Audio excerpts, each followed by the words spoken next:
নমস্কাৰ। আজি এটি ৰাজনৈতিক বিষয় লৈ আপোনালোকৰ সন্মুখলৈ আহিছো। মই ৰঞ্জিতা ৰাভাই। একালৰ যদি আপোনালোকে চাই, মই যদি নামটো কওঁ, নিশ্চয়কৈ আপোনালোকে প্ৰতিজন অসমীয়াই চিনি পাব। দৃষ্টি ৰাজখোৱা। দৃষ্টি ৰাজখোৱাক এসময়ত দুধৰ্ষ বুলি সকলোৱে গম পাইছিল। যে দুধৰ্ষ মানে মই এইটো বুজাইছো যে খুব শক্তিশালী আলফা নেতা, অন্যতম শক্তিশালী, আৰু সেইগৰাকী দৃষ্টি ৰাজখোৱা লাহে লাহে ৰাষ্ট্ৰীয়তাবাদত বিশ্বাস কৰিবলৈ লৈছে। আৰু সেই অনুসৰি তেওঁ অতি গোপনে বিজেপিৰ হৈ কাম কৰিছে। যিটো সময়ত এটা সময়ত যিহেতু তেওঁ ৰাষ্ট্ৰীয়তাবাদত একেবাৰে বিশ্বাসী নাছিল, তেওঁলোকে অসমৰ স্বাধীনতাৰ হৈ অসমৰ স্বাধীন অসম বিচাৰি তেওঁলোকে কাম কৰিছিল। সেই দৃষ্টি ৰাজখোৱাই এতিয়া বিজেপিৰ হৈ কাম কৰিছে। এই কথাত ইতিমধ্যে এই সন্দৰ্ভত আমি নিউজ কৰিছোঁ, ময়ো ৱেবছাইটত লিখিছোঁ। আপোনালোক যদি মোৰ একাউণ্টত আছে, ফেচবুক একাউণ্টত নিশ্চয়কৈ পঢ়িবলৈ পাইছে। বৰ্তমান তেওঁৰ সৈতে মই যেতিয়া যোগাযোগ কৰিছিলোঁ, তেওঁ এটাই কথাই কৈছে যে তেওঁ গাৰো অধ্যুষিত অঞ্চলত বিশেষভাৱে কাম কৰিছে। গাৰো অধ্যুষিত অঞ্চলত তেওঁ কিয় কাম কৰিছে? সেই প্ৰশ্নৰ উত্তৰত তেওঁ কৈছিল যে গাৰোসকল, বিশেষকৈ অসমৰ গাৰো লোকসকল সকলো ফালৰ পৰা বঞ্চিত হৈ আছে। গাৰো লোকসকল উন্নয়নৰ মুখ দেখা নাই বুলি তেওঁ জানিবলৈ দিছে, আৰু আক্ষেপ কৰি কৈছে যে যিকোনো চৰকাৰে গাৰো লোকসকলক সমস্যা সমাধানৰ বাবে যেতিয়া তেওঁলোক ওলাই আহে, তেতিয়া তেওঁলোকে সমস্যা সমাধান নাপায় বুলি তেওঁ কৈছে, জানিবলৈ দিছে। সেই গতিকে এইবাৰ তেওঁ বিজেপিৰ যি নীতি, সেই নীতিত অনুপ্ৰাণিত হৈ সেই নীতিৰ তেওঁ মন পচন্দক হৈছে বিজেপিৰ নীতি, আৰু বিজেপিয়ে সবকা সাথ সবকা বিকাশ কৰে বুলি তেওঁ বিশ্বাস কৰি লৈছে। আৰু সেই অনুসৰিয়ে তেওঁ বিজেপিৰ যিসমূহ চৰকাৰী আঁচনি আছে বা উন্নয়নমূলক যিখিনি কাম, সেই কামখিনি লৈ তেওঁ অসমৰ চুকে কোণে থকা যিসকল গাৰো লোক, সেই গাৰো লোকসকলৰ মাজলৈ গৈছে আৰু তেওঁলোকৰ উন্নয়নৰ বাবে চাইছে। আৰু ইতিমধ্যে তেওঁ এটা কথা কৈছে যে গাৰো উন্নয়ন কমিটিও তেওঁলোকে, গাৰো উন্নয়ন পৰিষদো তেওঁলোকে গঠন কৰিছে আৰু তাৰ চেয়াৰমেনো দিছে। সেই যিটো কাম, গাৰো উন্নয়ন পৰিষদৰ যিটো কাম, সেই কামটোত পোনপটীয়াকৈ তেওঁ জড়িত হৈ আছে বুলি আমি জানিব পাৰিছোঁ। বিশেষকৈ অসম মেঘালয় সীমান্ত বা গোৱালপাৰা জিলাৰ বিভিন্ন অঞ্চল বা অসমৰ যি অঞ্চলত, বিশেষকৈ তেওঁলোক যিহেতু দুৰ্গম অঞ্চলত বসবাস কৰে, পাহাৰীয়া অঞ্চলত গাৰো লোকসকলে, সেই অঞ্চললৈ গৈ তেওঁ কাম কৰি আহিছে। তেওঁ এটা কথা কৈছে যে যেতিয়া তেওঁ সংগঠনত আছিল, সশস্ত্ৰ সংগঠনত আছিল, সেই তেতিয়াৰে পৰা গাৰো লোকসকলৰ সৈতে তেওঁৰ এটা সম্পৰ্ক আছিল, আৰু সেই সম্পৰ্ক গাঢ় কৰিয়ে বৰ্তমান তেওঁ আগবাঢ়িছে। আৰু বৰ্তমানলৈ তেওঁ বিজেপিৰ কাম কৰি আহিছে যদিও আনুষ্ঠানিকভাৱে বিজেপিত যোগদান কৰা নাই।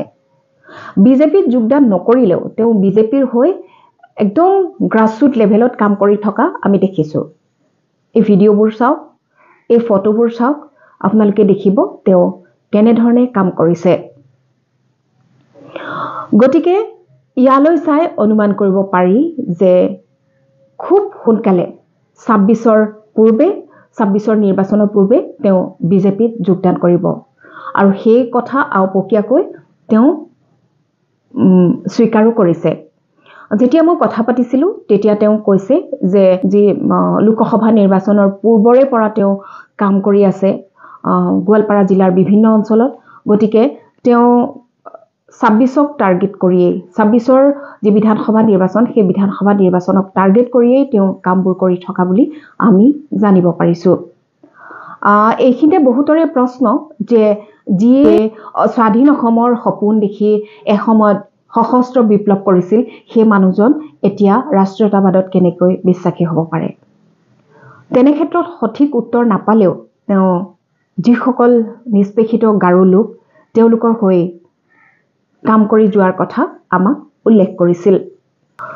আৰু যদিহে তেওঁ ২০২৬ত বিজেপিৰ হৈ নিৰ্বাচনত অৱতীৰ্ণ হয়, তেন্তে কোনকেইটা সমষ্টিত তেওঁ কাম কৰিব, কোনকেইটা সমষ্টিত তেওঁৰ টাৰ্গেট হ'ব?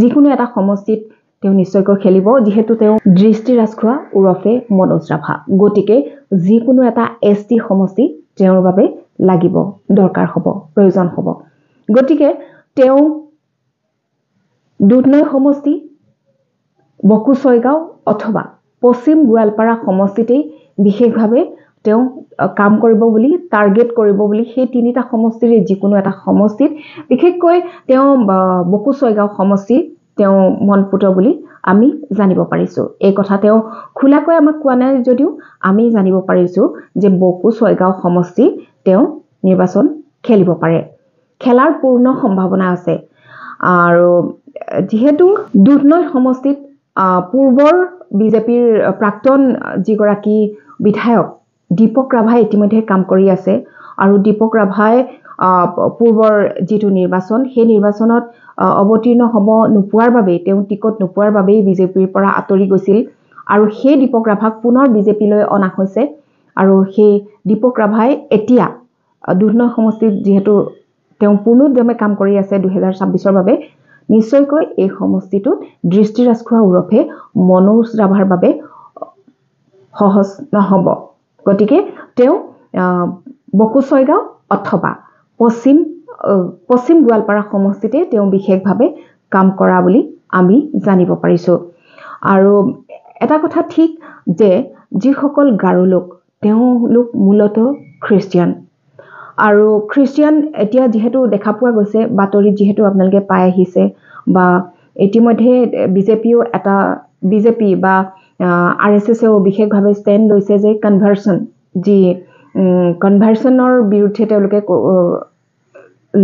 পদক্ষেপ গ্ৰহণ কৰি আছে হিন্দু লোকক খ্ৰীষ্টিয়ানলৈ ধৰ্মান্তৰণ কৰাৰ যি প্ৰক্ৰিয়া চলি আছে তাত যেহেতু খ্ৰীষ্টিয়ান লোকসকলে বিজেপিৰ প্ৰতি বিতুষ্ট বহুত সময়ত হোৱা দেখা যায় গতিকে সেই খ্ৰীষ্টিয়ান লোকসকলৰ সৈতে বিজেপিক এটা সংযোগ কৰাৰ দলং হিচাপে হাকু হিচাপে বৰ্তমান সংযোগ হৈছে দৃষ্টি ৰাজখোৱা ওৰফে মনোজ ৰাভাই গতিকে তেওঁ নিশ্চয়কৈ বিজেপিৰ প্ৰতি গাৰো লোকসকলৰ মনৰ ভাৱ সলনি কৰাৰ বাবে তেওঁ প্ৰয়াস কৰিছে আৰু বিজেপিয়ে নিশ্চয়কৈ ইয়াত তেওঁক উপহাৰ হিচাপে যদি তেওঁ সফল হৈছে উপহাৰ হিচাপে নিশ্চয় তেওঁক 2026ৰ যি বিধানসভা নিৰ্বাচন সেই বিধানসভা নিৰ্বাচনত তেওঁক যিকোনো এটা সমষ্টিত টিকট দিব গতিকে এনেধৰণেই তেওঁ আগবাঢ়িছে কাম কৰিছে দৃষ্টি ৰাজখোৱা ওৰফে মনোজ ৰাভাই এইখিনি কথাকে লৈ আপোনালোকৰ ওচৰলৈ আহিলো যদি মোৰ ভিডিঅ'টি চাই ভাল পাইছে বা এই ইনফৰমেশ্যনবোৰ চাই ভাল পাইছে তেনেহ'লে নিশ্চয়কৈ আপোনালোকে মোক কমেণ্ট কৰিব আৰু যদিও বেয়া পায় তেতিয়াও মোক সাজেষ্ট কৰিব আপোনালোকে মই কেনে ধৰণৰ ভিডিঅ' কৰিলে আপোনালোকে ভাল পায় তাকো সাজেষ্ট কৰিব আৰু মোৰ চেনেলটো সাবস্ক্ৰাইব কৰিব বুলি আশা কৰিলো নমস্কাৰ